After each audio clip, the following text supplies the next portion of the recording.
Ekitongole kya KCCA kyafulumiza ekiwandiiko nga kirabula abasomesa n'abazadde okubeera obulindaala n'okukuuma obuyonjo okwewala obulwadde bw'amaaso obwa red eyes obwazinzeeko amasomero agasinga mu Kampala. Kati omuwandiisi w'enkalakalira mu minisitule y'ebyobulamu Dr. Diana Atwine akakasizza obulwadde buno okubalukawo mu Kampala ne Wakiso era nti bwatandikidde mu masomero ga KCCA. Obulwadde bwa red eyes buli mu masomero era twagala abantu munyikire okunaaba mu ngalo. It has been detected in some schools in Kampala, in Wakiso.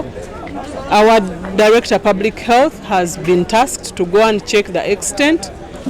The statement is going to be issued by Minister of Health. Agamba basindisa abasawo abakugu okutangira obulwadde buno okusaasaana. Atwine annyonnyodde nga bwe bagenda okusinkana bonna abakwatibwako ku nsonga eno omuli aba KCCA n'abalala okulaba ng'ekizibu kino bakinogera eddagala. Annyonnyodde nti obulwadde buno buva ku bukyafu era n'asaba abakulira n'abaddukanya amasomero okukuuma obuyonjo naddala okubiriza abayizi okunaaba engalo. Amasomero gateekewo we banaabira mu ngalo ate omuntu alwadde red eyes aleme kubeera nga buli omu amukwata mu ngalo wonna bwakutte kuba bwenkwata oluggi omuntu wa red eyes wakutte nennekwata mu maaso automatically. Download the app on App Store or Google Play Store now.